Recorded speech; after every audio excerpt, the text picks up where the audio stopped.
Good morning all. നമ്മൾ ഇന്ന് start ചെയ്യാൻ പോകുന്നത് നമ്മുടെ സ്ട്രാറ്റജിക് ഫിനാൻഷ്യൽ മാനേജ്മെൻറ്റിനകത്ത് തന്നെ ഏറ്റവും കൺഫ്യൂസിംഗ് ആണ് എന്ന് പറയപ്പെടുന്ന, കൺഫ്യൂസിംഗ് അല്ല കേട്ടോ, ഏറ്റവും കൺഫ്യൂസിംഗ് ആണ് എന്ന് പറയപ്പെടുന്ന ഒരു ടോപ്പിക്കിലോട്ടാണ്. It's called derivatives.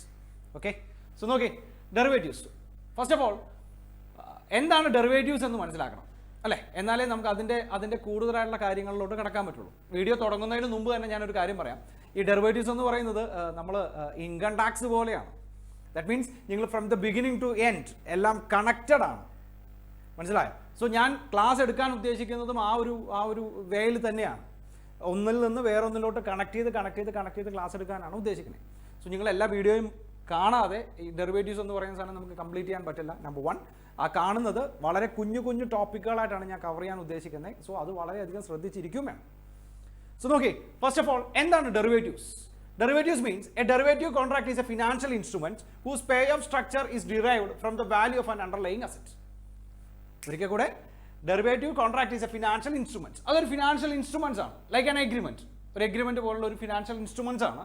Whose pay off structure is derived from the value of an underlying assets. That means ഇതിന്റെ പേ ഓഫ് സ്ട്രക്ചർ എന്ന് പറയുന്ന സാധനം ഡിറൈവ് ചെയ്യുന്നത് എവിടുന്നാണ്? ഒരു അണ്ടർലൈങ് അസറ്റിൽ നിന്നാണ്. സ്ഥിരമായിട്ട് പറയുന്ന ഒരു എക്സാമ്പിൾ ഉണ്ട്.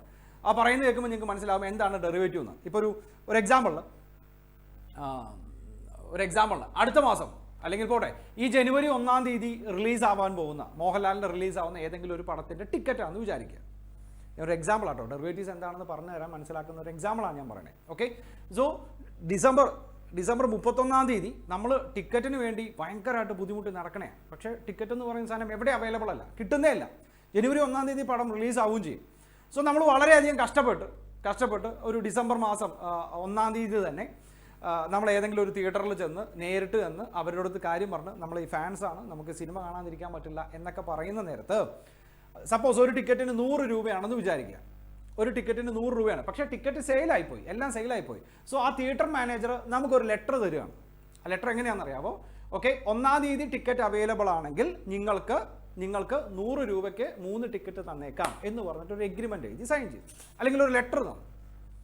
ഞാൻ പറഞ്ഞ മനസ്സിലായോ? ഡിസംബർ 1-ാം തീയതിയാണ് നമ്മൾ മാനേജറിനെ കാണാൻ പോണേ. മാനേജറെ കണ്ട് നമ്മൾ മാനേജറിൻ്റെ അടുത്ത് നിന്ന് ഒരു എഗ്രിമെന്റ് എഴുതി ഒപ്പിടിപ്പിച്ച് വാങ്ങിക്കണേ. ആ എഗ്രിമെന്റിന്റെ ഇതെന്തായിരുന്നു?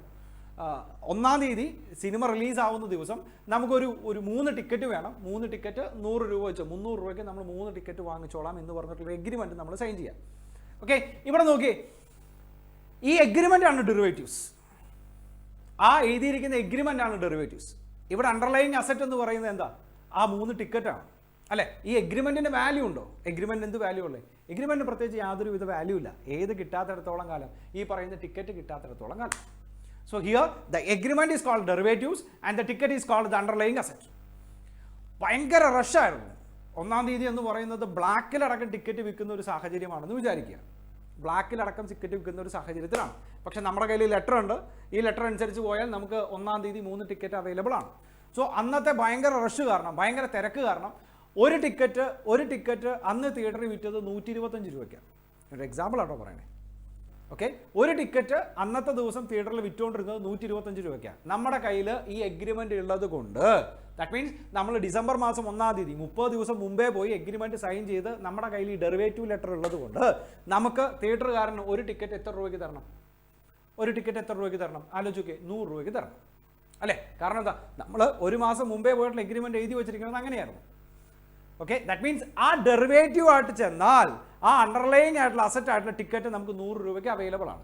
അങ്ങനെ വരുന്ന സാഹചര്യത്തിൽ ഈ പറയുന്ന എഗ്രിമെന്റിന്റെ വാല്യൂ ആയി എത്രയാ? 25 × 3 75 റുപ്പീസ് ഈ എഗ്രിമെന്റിന്റെ വാല്യൂ ആയി. ആണോ? കാരണം എന്താ? ഒരു ടിക്കറ്റിന് പുറത്ത് 125 രൂപയാണ്, നമുക്ക് ആ ടിക്കറ്റ് എത്ര രൂപയ്ക്ക് കിട്ടും? 100 രൂപയ്ക്ക് കിട്ടും. എന്ത് കാരണം?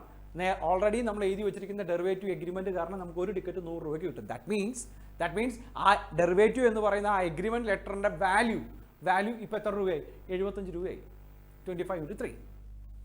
സോ ഞാൻ ഡെറിവേറ്റീവ് എന്താണെന്ന് പറഞ്ഞ് മനസ്സിലാക്കാൻ വേണ്ടിയിട്ടാണ് ഞാൻ അങ്ങനെ എക്സാമ്പിൾ പറഞ്ഞത്. ഇതിപ്പോൾ 90 ആയെന്ന് വിചാരിക്കുക, മനസ്സിലായി? എന്തൊക്കെയോ കാരണങ്ങൾ കാരണം ആ ടിക്കറ്റിന്റെ റേറ്റ് 100 എന്ന് പറയുന്നത് 90 ആയെന്ന് വിചാരിക്കുക. ദ എഗ്രിമെന്റ് ഈസ് വർത്ത്ലെസ് അല്ലേ? എഗ്രിമെന്റ് വാല്യൂലെസ് ആയി. എഗ്രിമെന്റിന് അല്ലെങ്കിൽ ആ ഡെറിവേറ്റീവ്സിന് വാല്യൂ ഇല്ലാത്ത അവസ്ഥയായി. നമുക്ക് മെയിനായിട്ട് 3 കാര്യങ്ങളെക്കുറിച്ചാണ്, 3 ടൈപ്പ് ഓഫ് ഡെറിവേറ്റീവ്സിനെ കുറിച്ചാണ് നമുക്ക് പഠിക്കാനുള്ളത്. സ്വാപ്പും ഉണ്ട്, എന്നാലും മെയിനായിട്ട് പഠിക്കാനുള്ള 3 എന്ന് പറയുന്നത് ഫോർവേഡ്, ഫ്യൂച്ചർ ആൻഡ് ഓപ്ഷൻ. ഇങ്ങനെ പറയുന്ന 3 ഡെറിവേറ്റീവ്സുകളെ കുറിച്ചാണ് പഠിക്കാനുള്ളത്. സോ എന്താണ് ഡെറിവേറ്റീവ്സ് മനസ്സിലായല്ലോ. ഒരിക്കൽ കൂടെ, a derivative contract is a financial instrument. നമ്മൾ ഈ പറഞ്ഞതുപോലെ ടിക്കറ്റ് വാങ്ങിച്ചോളാം എന്ന് പറഞ്ഞിട്ട് എഴുതിയിരിക്കുന്ന agreement. Whose pay off structure is derived from the value of an underlying assets. ഇതിന്റെ വാല്യൂ, ഈ പറയുന്ന ഏതിന്റെ, ഈ ഡെറിവേറ്റീവ്സിന്റെ വാല്യൂ ഫോം ചെയ്യുന്നത് എവിടെ നിന്നായിരിക്കും? ഇതിന്റെ ഒരു അണ്ടർലൈങ് അസറ്റിൽ നിന്നായിരിക്കും. മനസ്സിലായോ? സോ നമ്മൾ മൂന്ന് ടൈപ്പ് ഏതിനെ കുറിച്ചാണ് പഠിക്കാൻ പോണേ? ഡെറിവേറ്റീവ്സിനെ കുറിച്ചാണ് ഡീറ്റെയിൽ ആയിട്ട് പഠിക്കാൻ പോണേ. അതിനകത്ത് first one is called forward contract. Forward contract എന്ന് പറയുന്ന സാധനം പ്രത്യേകിച്ച് ഒന്നുമില്ല. ഒരു ബയ്യറും സെല്ലറും കൂടെ എഴുതി ഒപ്പിടിപ്പിക്കുന്ന ഒരു എഗ്രിമെന്റ് മാത്രമാണ് ഫോർവേഡ് കോൺട്രാക്ട്. വേറെ കാര്യങ്ങളോ വേറെ ഡീറ്റെയിൽ ആയിട്ടുള്ള കാര്യങ്ങളോ ഒന്നും അതിനകത്ത് പറയാനേ ഇല്ല. ഒരു ബയ്യറും ഒരു സെല്ലറും കൂടെ ഒരു എഗ്രിമെന്റ് എഴുതുന്നു. ആ എഗ്രിമെന്റ് സൈൻ ചെയ്യുന്നതിനെയാണ്, അല്ലെങ്കിൽ ആ സൈൻ ചെയ്യുന്ന എഗ്രിമെന്റിനെയാണ് നമ്മൾ എന്തെന്ന് പറയണേ? ഫോർവേഡ് കോൺട്രാക്ട് എന്ന് പറയണേ. നോക്കാം. A forward contract is an agreement entered today under which one party agrees to buy and the other agrees to sell an asset on a specified future date at an agreed price. മനസ്സിലായോ? ഒരിക്കൽ കൂടെ, A forward contract is an agreement entered today. ഇന്നാണ് നമ്മൾ എന്ത് ചെയ്യണേ? ഒരു forward contract എഴുതി ഒപ്പിടണേ. എന്തിനു വേണ്ടിയിട്ടാണ്? Under which one party agrees to buy. നിങ്ങളുടെ കൈവശമുള്ള ഒരു അസറ്റ് ഞാൻ വാങ്ങിച്ചോളാം എന്നാണ് പറയുന്നത്. That means one party agrees to buy and the other agrees to sell. നിങ്ങൾ ഇത് എന്ത് ചെയ്യാമെന്ന് പറഞ്ഞിട്ടുണ്ട്? ഈ അസറ്റ് സെയിൽ ചെയ്യാമെന്നും പറഞ്ഞിട്ടുണ്ട്. On a specific future date at an agreed price. So ഞാനും നിങ്ങളും തമ്മിൽ ഒരു എഗ്രിമെന്റ് എഴുതി ഒപ്പിടുകയാണ്. എന്തെന്ന് പറഞ്ഞുകൊണ്ട്? ഭാവിയിൽ, ഓക്കെ, ഇപ്പൊ അടുത്ത മാസം അല്ലെങ്കിൽ അടുത്ത വർഷം 2021 ജനുവരി 31 നിങ്ങളുടെ കൈവശമുള്ള ഒരു അസറ്റ് 10 ലക്ഷം രൂപയ്ക്ക് ഞാൻ വാങ്ങിച്ചോളാം എന്ന് ഞാനും നിങ്ങളും കൂടെ എഴുതി തയ്യാറാക്കുന്ന ഒരു എഗ്രിമെന്റിനെയാണ് നമ്മൾ എന്തെന്ന് പറയണേ? ഫോർവേഡ് കോൺട്രാക്ട് എന്ന് പറയുന്നത്. അല്ലാതെ വേറെ കാര്യങ്ങളൊന്നും അതിനകത്ത് യാതൊരുവിധ പ്രശ്നങ്ങളോ ഒന്നുമില്ല. Like an agreement. നമ്മൾ ഈ പറയുന്ന പോലെ സ്ഥലക്കച്ചവടോ ബാക്കിയുള്ള അസറ്റോ കാര്യങ്ങൾ എന്തെങ്കിലും വാങ്ങിക്കുന്ന നേരത്ത് തയ്യാറാക്കുന്ന ഒരു എഗ്രിമെന്റിനെ മാത്രമാണ് നമ്മൾ എന്തെന്ന് പറയണേ? ഫോർവേഡ് കോൺട്രാക്ട് എന്ന് പറയുന്നത്. സോ വൺസ് അഗൈൻ, എന്താണ് ഫോർവേഡ് കോൺട്രാക്ട്? ഒരു ബയ്യറും സെല്ലറും കൂടെ ഒരു അസറ്റ് ഭാവിയിൽ വാങ്ങിച്ചോളാം അല്ലെങ്കിൽ വിറ്റോളാം എന്ന് പറഞ്ഞ് എഴുതി തയ്യാറാക്കുന്ന ഒരു എഗ്രിമെന്റ് മാത്രമാണ് ഫോർവേഡ് കോൺട്രാക്ട്. മനസ്സിലായി? ആ പ്രൈസ് എപ്പോൾ എഗ്രി ചെയ്യുന്നു മാത്രം. ഇന്നാണ് നമ്മൾ പ്രൈസിനെ കുറിച്ച് പറയണേ. ഭാവിയിൽ അത്ര രൂപയ്ക്ക് വാങ്ങിച്ചോളാം. ഓക്കെ, അങ്ങനെയാണെങ്കിൽ അതിന്റെ ഫീച്ചേഴ്സ് എന്തൊക്കെയായിരിക്കും? നോക്കേ, യുണീക്ക് മീൻസ് ഓരോ ഫോർവേഡ് കോൺട്രാക്റ്റും ഡിഫറെൻ്റ് ആണ്. മനസ്സിലായോ? അപ്പോൾ ഞാൻ നിങ്ങളും നമ്മൾ എഴുതുന്ന ഓരോ ഫോർവേഡ് കോൺട്രാക്റ്റിനെയും സെപ്പറേറ്റ് ആയിട്ട് തന്നെയാണ് നമ്മൾ കണക്കാക്കണേ. അസറ്റ് മാറുന്നതനുസരിച്ച് ഓരോ ഫോർവേഡ് കോൺട്രാക്റ്റ് മാറിക്കൊണ്ടേയിരിക്കും. ആൻഡ് പെർഫോമൻസ് ഒബ്ലിഗേഷൻ മീൻസ് ബയ്യറും സെല്ലറും നിർബന്ധമായിട്ടും പെർഫോമൻസ് നടത്തിയിരിക്കണം. ദാറ്റ് മീൻസ് സെല്ലർ വിൽക്കാം എന്നാണ് പറഞ്ഞിട്ടുള്ളതെങ്കിൽ ആ ഫ്യൂച്ചർ ഡേറ്റിൽ സെല്ലർ ഇത് വിറ്റിരിക്കണം. ബയ്യർ ഇത്രയും രൂപ കൊടുത്ത് അത് വാങ്ങിക്കാം എന്നാണ് പറഞ്ഞിട്ടുള്ളതെങ്കിൽ ബയ്യർ അത് വാങ്ങിച്ചിരിക്കണം. പെർഫോമൻസ് ഒബ്ലിഗ്. മനസ്സിലായോ? ദാറ്റ് മീൻസ് അവർ പെർഫോമൻസ് നിർബന്ധമായിട്ട് നടത്തിയിരിക്കണം. ആരൊക്കെയാ? ഈ ഫ്യൂച്ചർ അല്ലെങ്കിൽ ഈ ഡെറിവേറ്റീവ് കോൺട്രാക്റ്റിനകത്ത് ഏർപ്പെട്ടിരിക്കുന്ന രണ്ടുപേരും ഫ്യൂച്ചർ ഡേറ്റിനകത്ത് അവരവരുടെ പെർഫോമൻസ് നോക്കിയിരിക്കണം. And the price risk is eliminated. Price risk എന്ന് പറയുന്ന ഒരു എലമെന്റ് ഇതിനകത്ത് ഉണ്ടാവില്ല. ദാറ്റ് മീൻസ് ഈ പ്രൈസ് നമ്മൾ എപ്പോൾ എഗ്രി ചെയ്തിരിക്കുന്നതാണ്? നമ്മുടെ ഭാവിയുള്ള അല്ലേ, അല്ലെങ്കിൽ ഒരു ഫ്യൂച്ചർ ഡേറ്റിനകത്ത് ഇത്രയും രൂപയ്ക്ക് ഇത് വാങ്ങിച്ചോളാം എന്ന് പറഞ്ഞിട്ട് ഒരു പാസ്റ്റ് ഡേറ്റിൽ നമ്മൾ എഗ്രി ചെയ്തിരിക്കുന്നത്. സോ അവിടെ പ്രൈസ് റിസ്ക് എന്ന് പറയുന്ന സാധനം ഉണ്ടാവില്ല. Okay, and the next one, no margin means ഇവിടെ നിങ്ങൾ ആലോചിക്കേ, സാധാരണ രീതിയിൽ മാർജിൻ എന്ന് പറയുന്ന ടേം യൂസ് ചെയ്യുന്നത് കൂടുതലായിട്ടും ഈ ഫ്യൂച്ചറിനകത്തൊക്കെയാണ് പറഞ്ഞത്. ഒരു ഇനീഷ്യൽ മാർജിൻ ഉണ്ടാവും, പിന്നെ ഒരു മെയിൻ്റനൻസ് മാർജിൻ, ഇങ്ങനെയുള്ള സാധനങ്ങളൊക്കെ ഉണ്ടാവും. അതായത് ഇന്ന് ഞാനും നിങ്ങളും കൂടെ ഒരു എഗ്രിമെന്റ് എഴുതി ഭാവിയിൽ 10 ലക്ഷം രൂപയ്ക്ക് ഇത് വാങ്ങിച്ചോളാം എന്ന് പറഞ്ഞാൽ ഹിയർ മാർജിൻ മീൻസ് നിങ്ങൾ ഇപ്പോൾ എനിക്കൊരു അഡ്വാൻസ് ആയിട്ട് 1 ലക്ഷം രൂപ തരണം. It's called initial margin. മനസ്സിലായോ? അടുത്ത വർഷമല്ലേ, അല്ലെങ്കിൽ ജനുവരി 31 അല്ലേ വാങ്ങിക്കാമെന്ന് പറഞ്ഞേ, ഓരോ 2-3 മാസം കൂടുമ്പോൾ നിങ്ങൾ എനിക്ക് 50,000 രൂപ വെച്ച് തന്നോണം. It's called maintenance margin. ഇവിടെ ഫോർവേഡിനകത്ത് അങ്ങനെയുള്ള മാർജിൻ്റെ യാതൊരുവിധ പ്രശ്നങ്ങളോ കാര്യങ്ങളോ ഇല്ല. സിറ്റുവേഷൻ മനസ്സിലായല്ലോ? മാർജിൻ്റെ യാതൊരുവിധ പ്രശ്നങ്ങളോ കാര്യങ്ങളോ ഇല്ല. നിങ്ങൾ എപ്പോൾ തന്നാൽ മതി? അടുത്ത മാസം അല്ലെങ്കിൽ ജനുവരി 31 10 ലക്ഷം രൂപ തന്നാൽ മതി. എനിക്ക് അഡ്വാൻസ് വേണ്ട, അല്ലെങ്കിൽ ഈ എഗ്രിമെൻറ്റ് മെയിൻറ്റെയിൻ ചെയ്ത് പോകാനുള്ള മെയിൻ്റനൻസ് മാർജിൻ വേണ്ട, ഒരു സാധനവും വേണ്ട. ഞാൻ പറഞ്ഞാൽ മനസ്സിലായോ നിങ്ങൾക്ക്? എങ്ങനെയായിരുന്നു? അടുത്ത മാസം ജനുവരി 31 10 ലക്ഷം രൂപയ്ക്ക് ഞാൻ നിങ്ങളുടെ നിന്ന് വാങ്ങിച്ചോളാം എന്ന് പറഞ്ഞാൽ ഞാൻ നിങ്ങൾക്ക് ജനുവരി 31 10 ലക്ഷം രൂപ തന്നാൽ മതി. ഈ എഗ്രിമെന്റ് എഴുതുന്ന നേരത്ത് അല്ലെങ്കിൽ ഈ ഡെറിവേറ്റീവ് സൈൻ ചെയ്യുന്ന നേരത്ത് ഞാൻ നിങ്ങൾക്ക് അഡ്വാൻസ് വേണ്ട. It's called initial margin. അങ്ങനെ ഒരു മാർജിൻ വേണ്ട ഫോർവേഡിനകത്ത്. മനസ്സിലായി? ഓരോ 3 മാസം കൂടുമ്പോഴും ഈ കോൺട്രാക്ട് അല്ലെങ്കിൽ ഈ പറയുന്ന ഡെറിവേറ്റീവ്സ് എന്ന് പറയുന്ന എഗ്രിമെന്റ് മുന്നോട്ട് കൊണ്ടുപോകാൻ വേണ്ടിയിട്ട് ഈ നിങ്ങൾ എന്നോട് ആവശ്യപ്പെടുകയാണ്, എനിക്കൊരു എല്ലാ മാസവും 50,000 രൂപ വെച്ച് വേണം. It's called maintenance margin. ഈ ഡെറിവേറ്റീവ് മെയിൻറ്റെയിൻ ചെയ്യാൻ വേണ്ടിയിട്ടുള്ള ഒരു മെയിൻ്റനൻസ് മാർജിൻ. ഇവിടെ അങ്ങനെയുള്ള യാതൊരുവിധ കാര്യങ്ങളുമില്ല. ഫ്യൂച്ചർ ഡേറ്റിനകത്ത് എന്ത് തന്നാൽ മതി? ഞാൻ നിങ്ങൾക്ക് ക്യാഷ് തന്നാൽ മതി. And the default risk means risk എന്ന് പറയുന്ന സാധനം ഇവിടെ ഡിഫോൾട്ടാണ്. മനസ്സിലായി? അതായത് നിങ്ങൾ ഈ പറയുന്ന ഫ്യൂച്ചർ ഡേറ്റിനകത്ത് പെർഫോമൻസ് ഒബ്ലിഗേഷൻ എന്ന് പറഞ്ഞ് നടത്തിയില്ലെങ്കിൽ എനിക്ക് വേറെ യാതൊരു മാർഗ്ഗവുമില്ല, കോർട്ട് ഓഫ് ലോ എന്നുള്ള രീതിയിൽ എനിക്ക് മുന്നോട്ട് പോവാം. കാരണം പെർഫോമൻസ് ഒബ്ലിഗേഷൻ ഉള്ളതാണ്. നിങ്ങൾ നിർബന്ധമായിട്ടും എന്ത് ചെയ്യേണ്ടതാണ്? ഈ പറയുന്ന പെർഫോമൻസ് നിർബന്ധമായിട്ട് നടത്തേണ്ടതാണ്. And the last one, illiquid means liquidity ഉണ്ടാവില്ല എന്ന് വെച്ചാൽ എന്ത് ചെയ്യാൻ പറ്റില്ല, നമ്മുടെ ഇഷ്ടത്തിനനുസരിച്ച് ഇത് ചേഞ്ച് ചെയ്യാനും കാര്യങ്ങളൊന്നും പാടില്ല. ദാറ്റ് മീൻസ് ഒരു നോർമൽ എഗ്രിമെൻ്റ് എങ്ങനെയാണോ അത് തന്നെയാണ് ഫോർവേഡ് കോൺട്രാക്ട്, അല്ലാതെ വേറെ കാര്യങ്ങളൊന്നും പറയുന്നില്ല. സോ എന്താണ് ഡെറിവേറ്റീവ്സ്? ഒരു അണ്ടർലൈങ് അസറ്റിൻ്റെ അല്ലെങ്കിൽ ഒരു അണ്ടർലൈങ് അസറ്റിൽ നിന്ന് വാല്യൂ ഡിറൈവ് ചെയ്യുന്നതിനാണ് നമ്മൾ ഡെറിവേറ്റീവ്സ് എന്ന് പറയുന്നത്, അല്ലേ? നമുക്ക് പഠിക്കാനുള്ള ഡെറിവേറ്റീവ്സ് നമ്പർ 1 എന്ന് പറയുന്നത് ഫോർവേഡാണ്. It's just an agreement. ഒരു ബയറും ഒരു സെല്ലറും കൂടെ ഇന്ന് തീരുമാനിക്കുന്ന പ്രൈസിൽ ഫ്യൂച്ചറിലെ ഒരു ഡേറ്റിൽ വാങ്ങിച്ചോളാം വിറ്റോളാം എന്ന് പറയുന്നതിനെയാണ് നമ്മൾ എന്തെന്ന് പറഞ്ഞേ ഫോർവേഡ് കോൺട്രാക്ട് എന്ന് പറഞ്ഞാൽ അത് യുണീക്ക് ആയിരിക്കും. ഓരോ ഫോർവേഡ് കോൺട്രാക്റ്റും സെപ്പറേറ്റ് ആണ്. അടുത്തത് പെർഫോമൻസ് ഒബ്ലിഗേഷൻ. ബയ്യറും സെല്ലറും നിർബന്ധമായിട്ട് പെർഫോമൻസ് ചെയ്തിരിക്കണം. പ്രൈസ് റിസ്ക് ഉണ്ടാവില്ല. And no margin. ഈ പറയുന്ന പോലെ ഇനീഷ്യൽ മാർജിനോ മെയിൻ്റനൻസ് മാർജിനോ ഈ വക കാര്യങ്ങളൊന്നുമില്ല. ആ ടൈമിൽ പൈസ തന്നാൽ മതി. Default risk. ഓക്കെ, റിസ്ക് ഇവിടെ ഉണ്ടാവും. കോർട്ട് ഓഫ് ലോ അല്ലാതെ നമുക്ക് വേറെ യാതൊരുവിധ കാര്യങ്ങളും അതിനകത്തില്ല. ഇല്ലിക്വിഡ്. ദാറ്റ് മീൻസ് ലിക്വിഡിറ്റി എന്ന് പറയുന്ന സാധനം ഉണ്ടാവില്ല. ഫോർവേഡ് കോൺട്രാക്ട് എന്ന് പറയുന്ന സാധനം നിർബന്ധമായിട്ടും ദാറ്റ് മീൻസ് അതിനകത്ത് പിന്നീട് ചേഞ്ചും കാര്യങ്ങളൊന്നും വരുത്താൻ പാടില്ല എന്നർത്ഥം. 10 ലക്ഷം രൂപ എന്ന് പറഞ്ഞാൽ ഇടയ്ക്ക് വന്ന് 2 മാസം കഴിഞ്ഞപ്പോൾ അയ്യോ 10 ലക്ഷം പറ്റില്ല, എനിക്കൊരു 8 ലക്ഷം രൂപയ്ക്ക് ഇത് വേണം, ആ പറയുന്ന പരിപാടി ഒന്നും പറ്റില്ല. ലിക്വിഡിറ്റി എന്ന് പറയുന്ന സാധനം ഉണ്ടാവില്ല. Okay, and the next one is future contract. Future contract എന്താണെന്ന് ഒരു ഒറ്റ സെന്റൻസിൽ പറയുവാണെങ്കിൽ, the standardised format of forward contract is called future contract. എങ്ങനെയാ? The standardised format of future contract the forward contract is called future contract. അതായത് ഇവിടെ ബയ്യറിന്റെയും സെല്ലറിന്റെയും ഇടയ്ക്ക് ഒരു ക്ലിയറിംഗ് ഹൗസ് ഉണ്ടാവും. വൺസ് അഗൈൻ, ഇവിടെ ബയ്യറിന്റെയും സെല്ലറിന്റെയും ഇടയ്ക്ക് ഒരു ക്ലിയറിംഗ് ഹൗസ് എന്ന് പറയുന്ന ആളുണ്ടാവും. മനസ്സിലായി? നമുക്ക് അതിലോട്ട് വരാം. അതിനു മുമ്പ് നമ്മൾ ഇനീഷ്യലി പറഞ്ഞതുപോലെ തന്നെ ഫോർവേഡ് കോൺട്രാക്റ്റിന്റെ ഒരു സ്റ്റാൻഡേർഡൈസ്ഡ് വേർഷനാണ് നമ്മൾ എന്തെന്ന് പറയണേ? ഫ്യൂച്ചർ കോൺട്രാക്ട് എന്ന് പറയണേ. വായിക്കാം. A future contract is a standardized contract between two parties where one of the parties commits to sell and the other party commits to buy. ഒരാൾ വാങ്ങിക്കാമെന്നും വേറൊരാൾ വിൽക്കാമെന്നും പറയുന്നു. A specified quantity of specified asset at an agreed price on a given date in the future. ഇവിടെ നോക്കിയേ, ഇവിടെ നമുക്ക് മനസ്സിലാവേണ്ട കാര്യം എന്താ? The specified quantity of a specified assets. മനസ്സിലായി? ഇപ്പോൾ ഒരു എക്സാമ്പിൾ പറയാം നിങ്ങൾക്ക് പെട്ടെന്ന് മനസ്സിലാവാൻ വേണ്ടിയിട്ട്. അതായത് ഒരു ക്ലിയറിംഗ് ഹൗസ് ഉണ്ടാവും.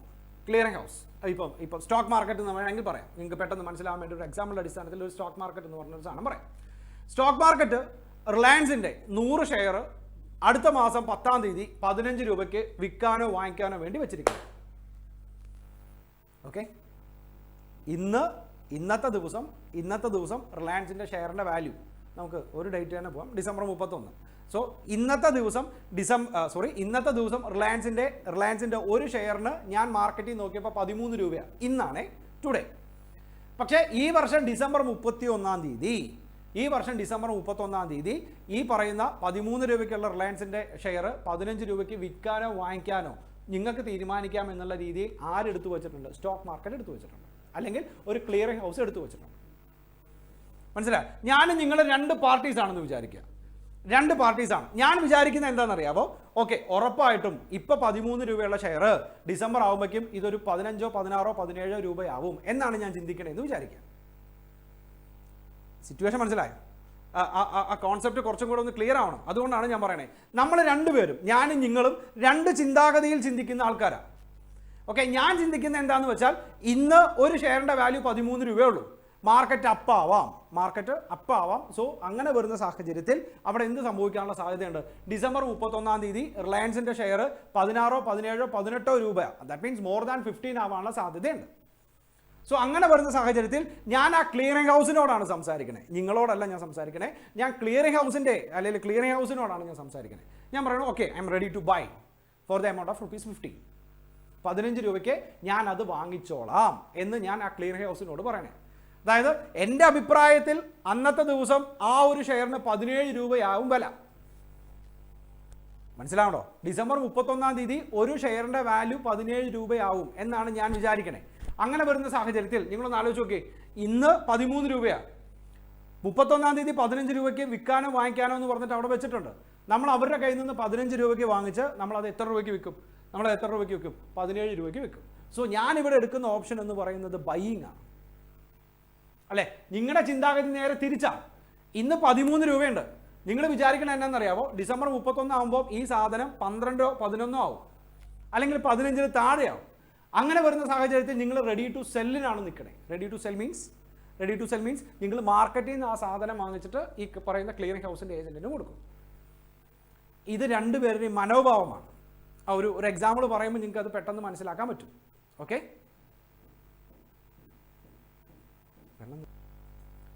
ഇപ്പം പറഞ്ഞ എക്സാമ്പിൾ തന്നെ നമുക്ക് നോക്കാം. ഓക്കെ, ഇപ്പം ഞാൻ മിസ്റ്റർ എക്സ് ആണെന്ന് വിചാരിക്കുക, നിങ്ങൾ മിസ്റ്റർ വൈ. ഓക്കെ, നമുക്ക് രണ്ടുപേർക്കും ഇടയിൽ ഒരു ക്ലിയറിംഗ് ഹൗസ് എന്ന് പറയുന്ന ഓപ്ഷനുണ്ട്. നമുക്ക് രണ്ടുപേർക്കും ഇടയിൽ ഒരു ക്ലിയറിംഗ് ഹൗസ് ഉണ്ട്. സോ നമ്മൾ പറഞ്ഞ അനുസരിച്ച് ഫസ്റ്റ് ഡിസംബർ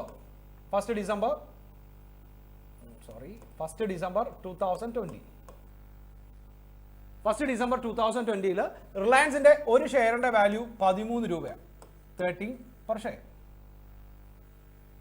ക്ലിയറിംഗ് ഹൗസ് എന്താ അറിയോ പറയണേ? 31/12/2020 നിങ്ങൾക്ക് 15 രൂപയ്ക്ക് ഇത് വിൽക്കുകയോ വാങ്ങിക്കുകയോ ചെയ്യാം. നിങ്ങളുടെ option, you can buy or cell.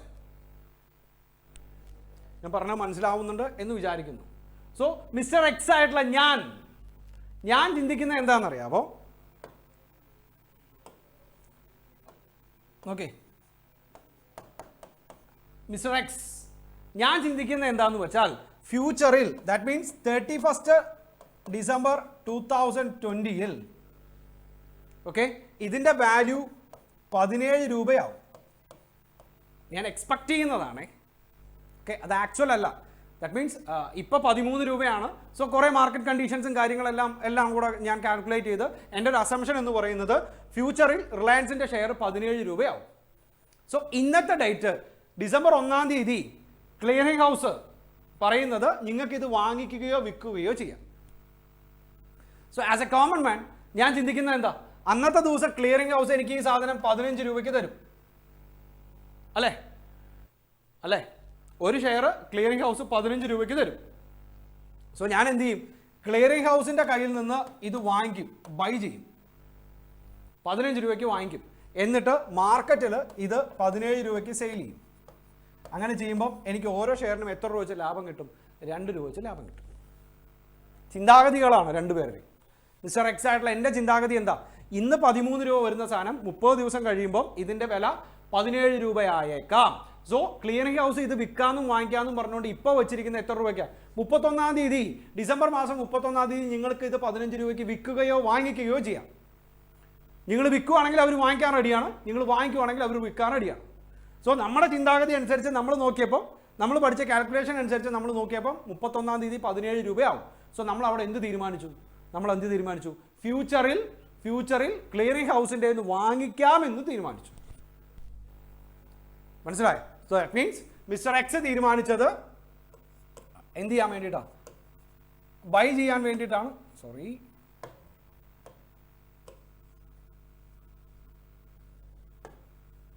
Mister X ഈ സാധനം വാങ്ങിക്കാൻ വേണ്ടി തീരുമാനിച്ചു. മിസ്റ്റർ വൈയുടെ ചിന്താഗതികൾ നേരെ തിരിച്ചായിരുന്നു. മിസ്റ്റർ വൈ ചിന്തിക്കുന്നത് എന്താണെന്നറിയാമോ? ഓക്കെ, ഇപ്പം 13 രൂപയേ ഉള്ളൂ. സോ എത്രയൊക്കെ പോയാലും ഇതൊരു 14 രൂപയാവും മാക്സിമം. മനസ്സിലായോ? എത്രയൊക്കെ പോയാലും ഡിസംബർ മാസം 31 തീയതി ആകുമ്പോൾ ഇത് മാക്സിമം 14 രൂപയാവും. അതിൻ്റെ അർത്ഥം എന്താ? മാർക്കറ്റിൽ ഈ സാധനം എത്ര രൂപയ്ക്ക് അവൈലബിൾ ആയിരിക്കും? 14 രൂപയ്ക്ക് അവൈലബിൾ ആയിരിക്കും. സോ മാർക്കറ്റിൽ ഇത് 14 രൂപയ്ക്ക് കിടക്കുന്നുണ്ടെങ്കിൽ ആ 14 രൂപയ്ക്ക് മാർക്കറ്റിൽ നിന്ന് വാങ്ങിച്ചിട്ട് ആർക്ക്?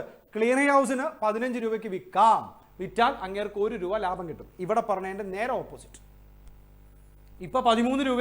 മിസ്റ്റർ വൈ, നിങ്ങൾ അങ്ങനെയാണ് ചിന്തിക്കണേ. മിസ്റ്റർ വൈ ഇന്ന് 13 രൂപ, ഡിസംബർ 31 ഇത് മാക്സിമം 14 രൂപയാവുള്ളൂ. മാക്സിമം 14 രൂപയാവുള്ളൂ.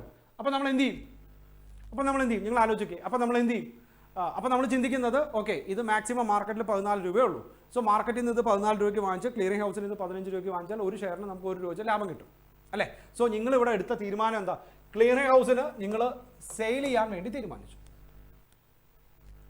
മനസ്സിലായോ? സോ ഞാൻ എടുത്ത പൊസിഷൻ എന്താ, അല്ലെങ്കിൽ ഞാൻ എടുത്ത തീരുമാനം എന്താ? ഫ്യൂച്ചറിൽ ഇത് വാങ്ങിക്കാം, വില കൂടും, എന്തായാലും വില കൂടും. സോ ഫ്യൂച്ചറിൽ ഇത് വാങ്ങിക്കാം. എവിടുന്ന്? മാർക്കറ്റിൽ നിന്നല്ല, ഈ പറയുന്ന ക്ലിയറിംഗ് ഹൗസിൽ നിന്ന് ഇത് വാങ്ങിക്കാം അല്ലേ? ഞാൻ എടുത്ത തീരുമാനം ഇത് വാങ്ങിക്കാമെന്നാണ്. സോ നിങ്ങളെടുത്ത തീരുമാനം എന്താ? ഇത് എന്തായാലും ഈ പറയുന്ന ക്ലിയറിംഗ് ഹൗസ് പറഞ്ഞതിനേക്കാൾ വില കുറവായിരിക്കും. സോ ഇത് മാർക്കറ്റിൽ നിന്ന് വാങ്ങിച്ചിട്ട് ക്ലിയറിംഗ് ഹൗസിലോട്ട് വിൽക്കാം. സോ നിങ്ങൾ എടുക്കുന്ന തീരുമാനം ഇത് എന്ത് ചെയ്യാനായിരിക്കും? ഇത് സെയിൽ ചെയ്യാനായിരിക്കും. ഞാൻ പറഞ്ഞ മനസ്സിലായോ? കാരണം എനിക്ക് ഏറ്റവും പ്രധാനമായിട്ടുള്ള ഒരു കാര്യം കൂടെ പറയണം, എന്നാലേ എനിക്കത് കംപ്ലീറ്റ് ചെയ്യാൻ പറ്റുള്ളൂ. നമുക്ക് നോക്കാം. ഓക്കെ, പറഞ്ഞ എക്സാമ്പിൾ ഞാൻ ഒരിക്കൽ കൂടെ പറയുന്നു. 1 December 2020 it's amount is called spot value. Spot value എന്ന് പറയുന്നത് 30 പെർ ഷെയർ. ഒരു ഷെയറിന് 13 രൂപയാണ്. 2 കൂട്ടരാണ്. ഒന്ന് mister X and the second one mister Y. Mister എക്സും mister Y. Okay, mister X പ്രതീക്ഷിക്കുന്നത് അതിനു മുമ്പ് ഇത് 31 ഡിസംബർ 2020 ഓക്കെ ഫ്യൂച്ചർ പ്രൈസ് എത്രയാണ്?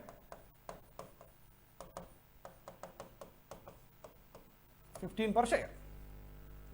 മനസ്സിലായി? ഈ വില തീരുമാനിക്കുന്നത് എപ്പോഴാണ്? 1/12/2020 തന്നെയാണ് തീരുമാനിക്കണേ. 1 ജാനുവരി 2020 ക്ലിയറിംഗ് ഹൗസ് തീരുമാനിക്കണേ future price. That means 31 December 2020 ഈ സാധനം എത്ര രൂപയ്ക്ക്? 15 രൂപയ്ക്ക് വിൽക്കാനോ വാങ്ങിക്കാനോ അവർ റെഡിയാണ്. നിങ്ങൾ വിൽക്കുവാണെങ്കിൽ അവർ വാങ്ങിക്കും, നിങ്ങൾ വാങ്ങിക്കുവാണെങ്കിൽ അവർ വിൽക്കും. മനസ്സിലായി? സോ ഇവിടെ മിസ്റ്റർ എക്സ് തീരുമാനിച്ചത്, മിസ്റ്റർ എക്സ് വിചാരിക്കുന്നത്, അതായത് മിസ്റ്റർ എക്സ് വിചാരിക്കുന്നത് ഇത് 17 രൂപ വരും. മിസ്റ്റർ എക്സ് വിചാരിക്കുന്നത് ഇത് 17 രൂപ വരും. സോ 17 രൂപയ്ക്ക് എന്ത് ചെയ്യാം? മാർക്കറ്റിൽ സെയിൽ ചെയ്യാം അല്ലേ? 17 രൂപയ്ക്ക് മാർക്കറ്റിൽ സെയിൽ ചെയ്യാം. എവിടുന്ന് വാങ്ങിച്ചിട്ട്? ക്ലിയറിംഗ് ഹൗസിന്റെ കയ്യിൽ നിന്ന് 15 രൂപയ്ക്ക് വാങ്ങിച്ചിട്ട് ഇത് മാർക്കറ്റിൽ 17 രൂപയ്ക്ക് സെയിൽ ചെയ്യുമ്പം ഒരു ഷെയറിന് 2 രൂപ വെച്ച് ലാഭം വരും. ആണോ? സോ മിസ്റ്റർ എക്സ് ഇന്നെടുക്കുന്ന തീരുമാനം എന്താ? 1 ഡിസംബറിലായിട്ടുള്ള ഇന്നെടുക്കുന്ന തീരുമാനം എന്താ? ഫ്യൂച്ചറിൽ ഇത് ബൈ ചെയ്തോളാം. ഇതാണ് മിസ്റ്റർ എക്സിന്റെ ഡിസിഷൻ അല്ലേ? ഇനി മിസ്റ്റർ വൈ തീരുമാനിക്കുന്നത് എന്താ?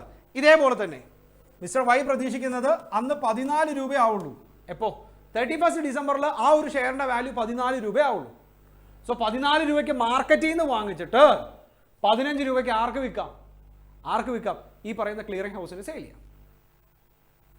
മനസ്സിലായി? 14 രൂപയ്ക്ക് മാർക്കറ്റിൽ നിന്ന് വാങ്ങിച്ചിട്ട് 15 രൂപയ്ക്ക് ഇവർക്ക് സെയിൽ ചെയ്യാം. സോ 15 - 14 1 രൂപ നമുക്ക് എന്ത് കിട്ടും?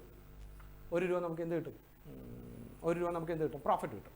സോ ഇവിടെ മിസ്റ്റർ വൈ എടുത്ത തീരുമാനം എന്താ? ഫ്യൂച്ചറിൽ സെയിൽ ചെയ്യാം. ഇതാണ് മിസ്റ്റർ വൈ എടുത്ത ഡിസിഷൻ. ഓക്കെ, കുറേ പ്രധാനപ്പെട്ട കാര്യങ്ങൾ ഞാൻ പറഞ്ഞു കേട്ടോ. ഭാവിയിൽ അല്ലെങ്കിൽ ഇനി ബാക്കിയുള്ള കണ്ടിന്യൂ ചെയ്യാൻ വേണ്ടിയിട്ടുള്ള കുറേ കാര്യങ്ങൾ ഞാൻ പറഞ്ഞായിരുന്നു. സോ നോക്കി, ഇവിടെ 3 പ്രൈസ് ആണ് ഞാൻ പറഞ്ഞത്. 3 പ്രൈസ് ഞാൻ ആദ്യമേ പറഞ്ഞു. ഇത് കണ്ടിന്യൂസ് ആയിട്ട് നിങ്ങൾ കേട്ടുകൊണ്ടിരുന്നില്ലെങ്കിൽ, ഇത് ചെയിൻ ബൈ ചെയിൻ നിങ്ങളിത് കേട്ടുകൊണ്ടിരുന്നെങ്കിൽ നിങ്ങൾക്കിത് മറക്കില്ല. മനസ്സിലായോ?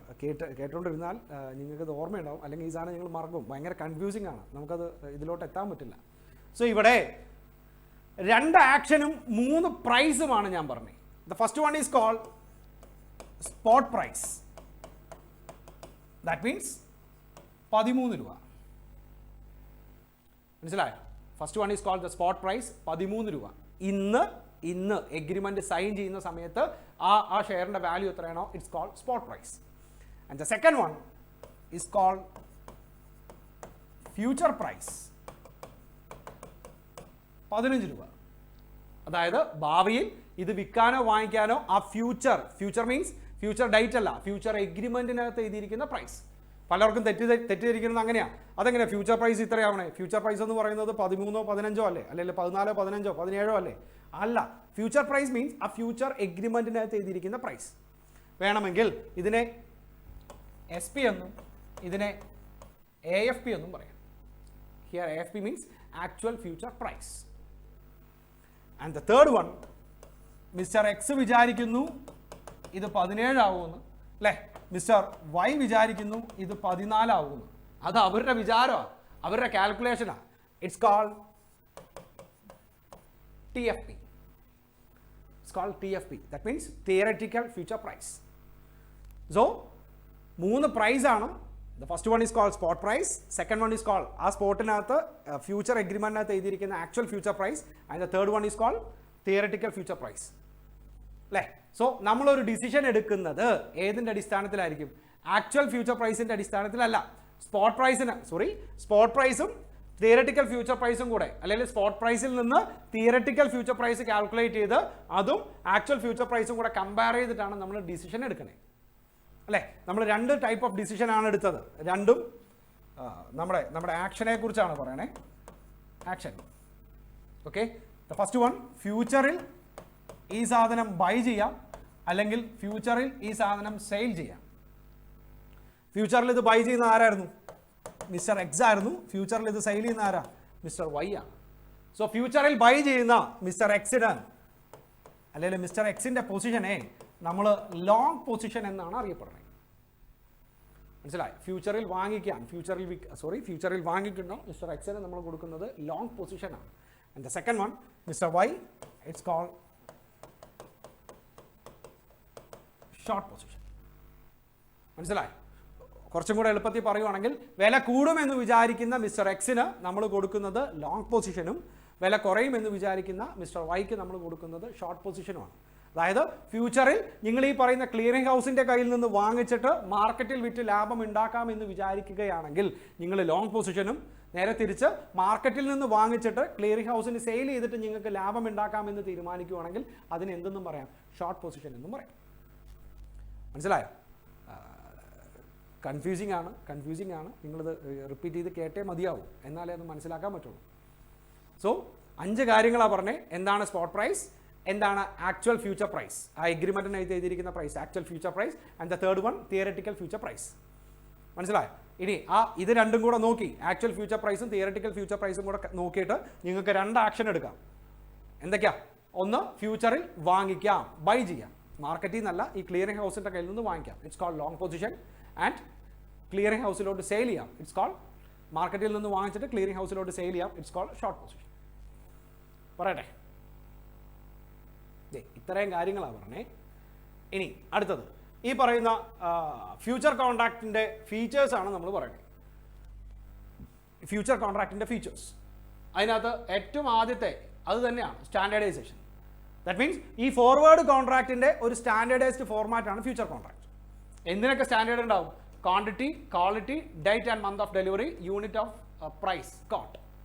നമ്മളിപ്പോൾ പറഞ്ഞ എക്സാമ്പിളിൽ ഒരു ചെറിയ വ്യത്യാസം കൂടെ വരുത്താം. നമ്മൾ ഒരു ഷെയറിൻ്റെ കാര്യമല്ലേ പറഞ്ഞേ? 100 ഷെയർ റിലയൻസിൻ്റെ 31 ഡിസംബറിൽ ഓക്കെ നിങ്ങൾക്ക് 15 രൂപയ്ക്ക് വിൽക്കുകയോ വാങ്ങിക്കുകയോ ചെയ്യാം. Buy or sale. ഇത് ഒരു ലോട്ടാണ്. It's a standardised lot. നേരത്തെ നമ്മൾ ഫോർവേഡിനകത്ത് പറഞ്ഞ പോലെ ബയ്യറും സെല്ലറും കൂടെ തീരുമാനിക്കണേ. ഇവിടെ ബയ്യറും സെല്ലറും അല്ല തീരുമാനിക്കുന്നത് ക്ലിയറിംഗ് ഹൗസാണ്, അല്ലേ? ദാറ്റ് മീൻസ് ഈ പറഞ്ഞിരിക്കുന്ന ക്വാണ്ടിറ്റി 100 ഷെയർസ്, അതേപോലെ ക്വാളിറ്റി റിലയൻസിൻ്റെ എന്ന് പറഞ്ഞാൽ റിലയൻസിൻ്റെ തന്നെ കൊടുക്കണം. അന്നത്തെ ദിവസം വിപ്രോൻ്റെ കൊടുത്തിട്ട് കാര്യമില്ല. മനസ്സിലായോ? റിലയൻസിൻ്റെ കൊടുക്കാമെന്ന് പറഞ്ഞ എഗ്രിമെൻ്റ് എഴുതിയാൽ അന്നത്തെ ദിവസം റിലയൻസിൻ്റെ തന്നെ കൊടുക്കണം, അല്ലാതെ വിപ്രോൻ്റെ കൊടുത്തിട്ട് യാതൊരു വിധ കാര്യമില്ല, അല്ലെങ്കിൽ കൊടുക്കാൻ പാടില്ല. അടുത്തത് date and month of delivery എപ്പോഴാണ്? 31 December. And the unit price quote 15. ഈ പറയുന്നതെല്ലാം തീരുമാനിക്കുന്ന ക്ലിയറിംഗ് ഹൗസാണ്. ദാറ്റ് മീൻസ് ഇതിനകത്ത് ഒരു സ്റ്റാൻഡേർഡൈസ്ഡ് ഫോർമാറ്റ് ഉണ്ട് എന്നർത്ഥം. Okay. And the next one, deal with the clearing house, ഇപ്പോൾ പറഞ്ഞതുപോലെ.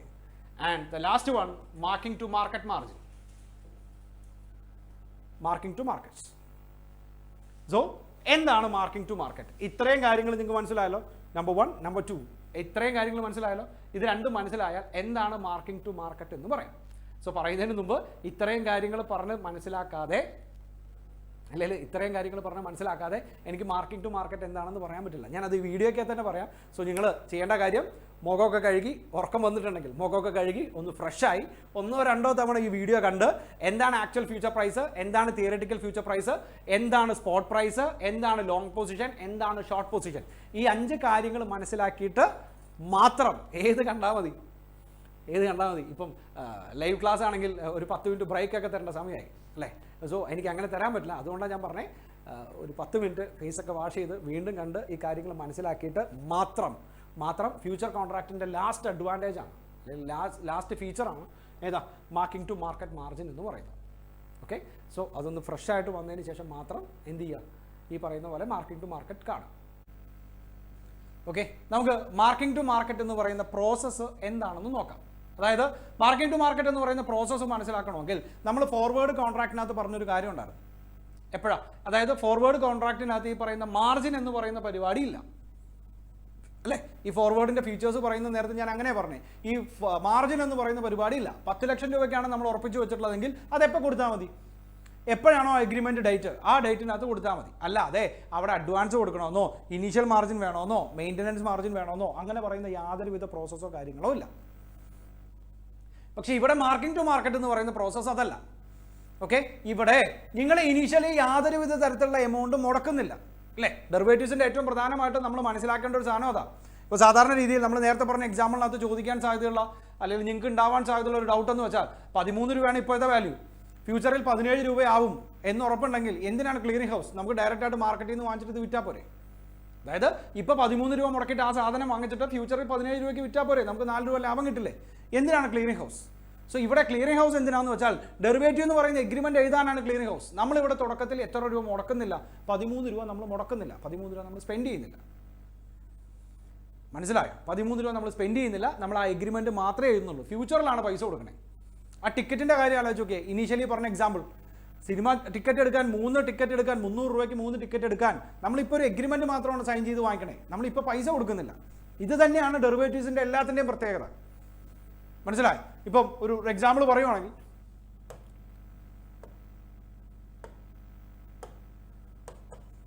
നൂറ് ഷെയറിൻ്റെ ഒരു ലോട്ട്, 100 ഷെയർസിൻ്റെ ഒരു ലോട്ട്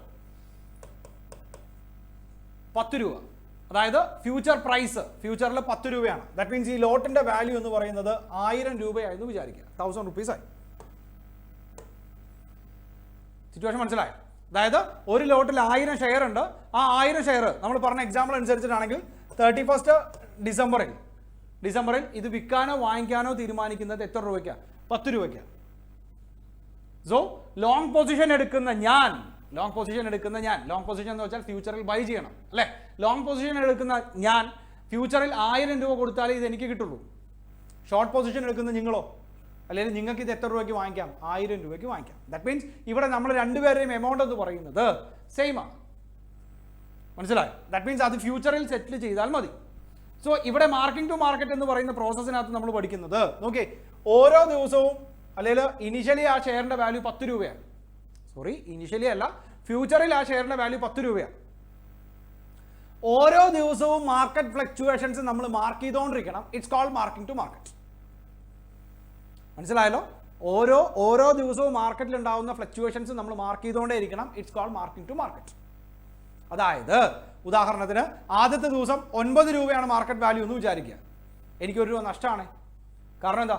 ഞാൻ വിചാരിച്ചത് ഇതിൻ്റെ വാല്യൂ കൂടിക്കൊണ്ടേയിരിക്കുന്ന അല്ലേ. അങ്ങനെ വിചാരിച്ചിട്ടാണ് ഞാൻ ഇത് 10 രൂപയ്ക്ക് വാങ്ങിക്കാമെന്ന് പറഞ്ഞ് തീരുമാനിക്കണേ. ആദ്യത്തെ ദിവസം ഇത് 9 രൂപയാണ്. 9 രൂപ ആകുമ്പോൾ എനിക്ക് ഒരു ഷെയറിന് 1 രൂപ വെച്ച് 100 ഷെയറിന് 100 രൂപ വെച്ച് എൻ്റെ കയ്യിൽ നിന്ന് പോകും. നിങ്ങൾക്ക് ലാഭമായിരിക്കും. കാരണം നിങ്ങൾ വിചാരിക്കുന്നത് എന്താ? ഇതിൻ്റെ വാല്യൂ കുറഞ്ഞു വരുന്നു. മാർക്കറ്റിൽ 9 രൂപയേ ഉള്ളൂ അല്ലേ. സോ മാർക്കറ്റിൽ നിന്ന് 9 രൂപയ്ക്ക് വാങ്ങിച്ചിട്ട് നിങ്ങൾ 10 രൂപയ്ക്ക് സെയിൽ ചെയ്യുകയാണെങ്കിലും, നിങ്ങൾ ഷോർട്ട് പൊസിഷൻ ആണ് സെയിൽ ചെയ്യണേ, മാർക്കറ്റിൽ നിന്ന് 9 രൂപയ്ക്ക് വാങ്ങിച്ചിട്ട് 10 രൂപയ്ക്ക് നിങ്ങൾ സെയിൽ ചെയ്യുകയാണെങ്കിൽ നിങ്ങൾക്ക് എന്ത് വരും? നിങ്ങൾക്ക് 1 രൂപ വെച്ച് ലാഭം കിട്ടും. സോ അതിനു മുമ്പ് ഇങ്ങനെ ഒരു എഗ്രിമെൻ്റ് എഴുതുന്ന സമയത്ത് നമ്മൾ ഒരു ഇനീഷ്യൽ മാർജിൻ എന്ന് പറഞ്ഞ് പുതിയൊരു ടേമിനെ കുറിച്ചാണ് പഠിക്കുന്നത്. അതായത് ഫസ്റ്റ് ജാനുവരി 2020 നമ്മൾ എഗ്രിമെൻ്റ് എഴുതുമ്പോൾ നമുക്ക് മനസ്സിലായി ഈ എഗ്രിമെൻറ്റ് വാല്യൂ എന്ന് പറയുന്നത്, അല്ലെങ്കിൽ ഫ്യൂച്ചർ പ്രൈസ് എന്ന് പറയുന്നത് 1000 രൂപയാണ്. സോ ക്ലിയറിംഗ് ഹൗസ് ഇവിടെ ഇനീഷ്യൽ മാർജിനായിട്ട് ഒരു 10% ഫിക്സ് ചെയ്തിട്ടുണ്ടെന്ന് വിചാരിക്കുക. സോ ഫസ്റ്റ് ഡേറ്റിൽ, ദാറ്റ് മീൻസ് ഫസ്റ്റ് ഡിസംബറിൽ നമ്മൾ രണ്ടുപേരും എത്ര രൂപ ഡെപ്പോസിറ്റ് ചെയ്യണം? 1000 ഇൻറ്റു 10%, 100 റുപ്പീസ് നമ്മുടെ അക്കൗണ്ടിലോട്ട് ഡെപ്പോസിറ്റ് ചെയ്യണം. ക്ലിയറിംഗ് ഹൗസിലോട്ടുള്ള നമ്മുടെ അക്കൗണ്ടിലോട്ട് ഡെപ്പോസിറ്റ് ചെയ്യണം. So mister X and mister Y, മനസ്സിലായി? രണ്ടുപേരും എന്ത് ചെയ്തിട്ടുണ്ട്? ഇനീഷ്യൽ മാർജിൻ എത്രയാണോ അത് ക്ലിയറിംഗ് ഹൗസ് പറയുന്ന 10% ആണ്. സോ ടോട്ടൽ കോൺട്രാക്ടിന്റെ വാല്യൂ 1000 ആണ്, അതിന്റെ 10%. സോ 100 റുപ്പീസ് നമ്മൾ എന്ത് ചെയ്തിട്ടുണ്ട്? ഡെപ്പോസിറ്റ് ചെയ്തിട്ടുണ്ട് ഇനീഷ്യൽ മാർജിനായിട്ട്. ഇനി പറഞ്ഞതുപോലെ ഡേ വൺ ഇതിന്റെ വാല്യൂ 9 രൂപയായി. ഏതിന്റെ? ഈ ഷെയറിന്റെ വാല്യൂ 9 രൂപയായി എന്ന് വിചാരിക്കുക. സോ ലോങ് പൊസിഷൻ എടുത്ത എനിക്ക് നഷ്ടം ആണോ? ലോങ് പൊസിഷൻ എടുത്ത എനിക്ക് നഷ്ടം എന്ന് വെച്ചാൽ ഞാൻ വിചാരിച്ചത് 10നേക്കാൾ കൂടുന്ന, പക്ഷെ 10നേക്കാൾ കുറഞ്ഞു, 9 രൂപയായി. 1 രൂപ നഷ്ടം ഒരു ഷെയറിന് 1 രൂപ വെച്ച് നഷ്ടം ചെയ്ത്, മനസ്സിലായോ? സോ അങ്ങനെ നഷ്ടം വരികയാണെങ്കിൽ അത് ഞാൻ എൻ്റെ ഏത് അക്കൗണ്ടിൽ? എൻ്റെ ഇനീഷ്യൽ മാർജിനിൽ നിന്ന് മൈനസ് ചെയ്യേണ്ടി വരും. എൻ്റെ നഷ്ടം എന്ന് പറയുന്നത് നിങ്ങളുടെ ലാഭമാണ്. നിങ്ങളപ്പോൾ എന്ത് ചെയ്യാം? നിങ്ങളുടെ അക്കൗണ്ടിലോട്ട് അത് ഡെപ്പോസിറ്റ് ആവും. ദാറ്റ് മീൻസ് നിങ്ങളുടെ അക്കൗണ്ടിനകത്ത് ബാലൻസ് കൂടും. ഇങ്ങനെ ഓരോ ദിവസവും ഉണ്ടാവുന്ന ലാഭവും നഷ്ടവും നമ്മൾ എന്ത് ചെയ്യേണ്ടി വരും? ഈ പറയുന്ന പോലെ നമ്മുടെ അക്കൗണ്ടിൽ കൊണ്ട് അഡ്ജസ്റ്റ് ചെയ്യേണ്ടി വരും. It's called marking to market. So രണ്ട് മാർജിനെ കുറിച്ചാണ് ഇവിടെ പഠിക്കാനുള്ളത്. ഒന്ന് ഇനീഷ്യൽ മാർജിനും പിന്നൊന്ന് മെയിൻ്റനൻസ് മാർജിനും. നമ്മൾ പറഞ്ഞ് കൺഫ്യൂസിങ് ആക്കുന്നില്ല. നമുക്കൊരു പ്രോബ്ലം ചെയ്യുമ്പോൾ നിങ്ങൾക്ക് അത് പെട്ടെന്ന് മനസ്സിലാവും. നമ്മുടെ മെറ്റീരിയലിനകത്ത് തന്നെയുള്ള ഒരു പ്രോബ്ലം നമുക്കൊന്ന് ഡിസ്കസ് ചെയ്ത് നോക്കാം. അപ്പോൾ നിങ്ങൾക്ക് പെട്ടെന്ന് അത് മനസ്സിലാവും.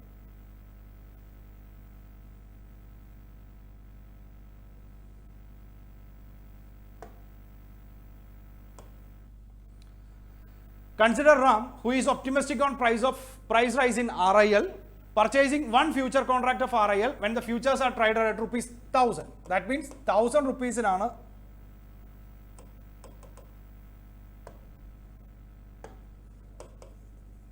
ഫ്യൂച്ചർ പ്രൈസ് എന്ന് പറയുന്നത് 1000 ആണ്. ചെയ്യുന്നത് ശ്രദ്ധിക്കണേ, കൂടെ തന്നെ ചെയ്തു പോകണം, എന്നാലേ അത് മനസ്സിലാവുള്ളൂ.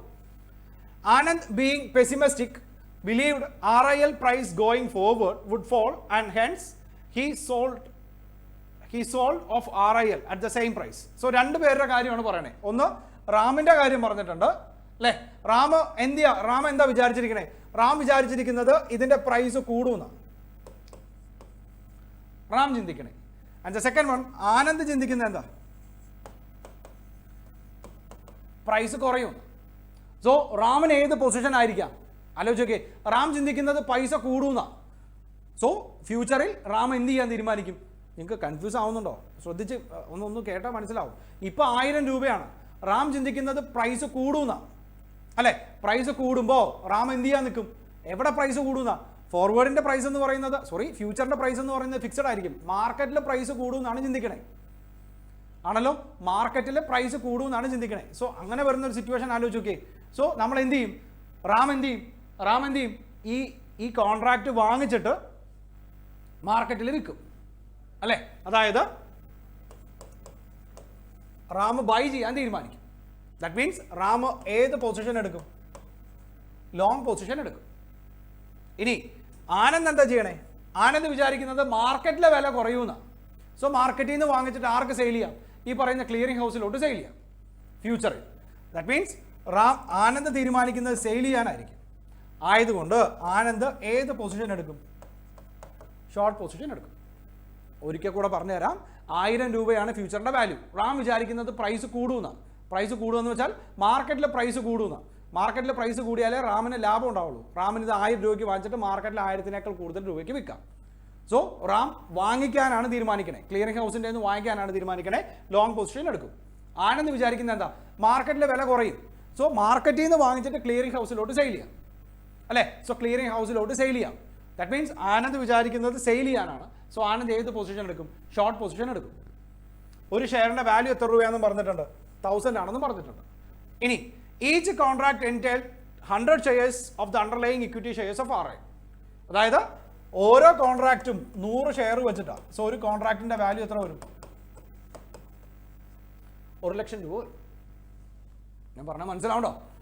ഒരു കോൺട്രാക്റ്റിൻ്റെ ഒരു ഷെയറിൻ്റെ വാല്യൂ 1000 രൂപയാണ്. ഓരോ കോൺട്രാക്റ്റിലും 100 ഷെയർ വെച്ചിട്ടുണ്ട്. സോ എത്ര രൂപ വരും? 1 ലക്ഷം രൂപ വരും.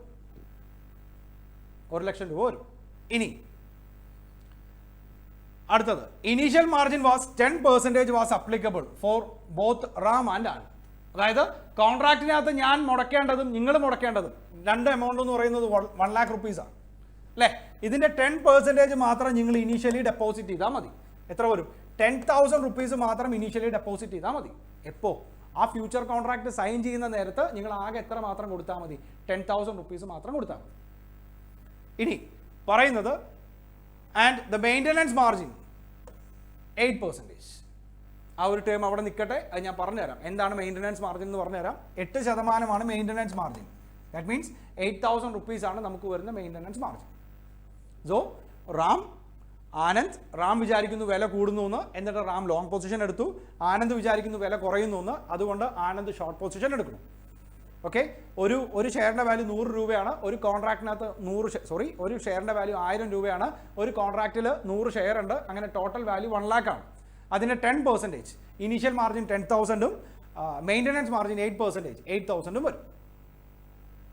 ഓക്കെ, ഇനി പറയുന്നത് റൂൾസ് ഫോഴ്സ് ബോത്ത്, രണ്ടുപേർക്കും അപ്ലിക്കബിൾ ആവുന്ന റൂൾസ് ആണ്.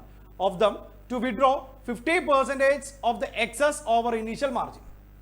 അതായത് റൂൾ പറയുന്നത് ഇങ്ങനെയാണ്, നിങ്ങളുടെ അക്കൗണ്ടിനകത്ത് ഇനീഷ്യൽ മാർജിനേക്കാൾ കൂടുതൽ വരികയാണെങ്കിൽ എത്രയാണോ കൂടുതലാവുന്നത് അതിൻ്റെ 50% നിങ്ങൾക്ക് വിഡ്രോ ചെയ്ത് എടുത്തുകൊണ്ട് പോകാം.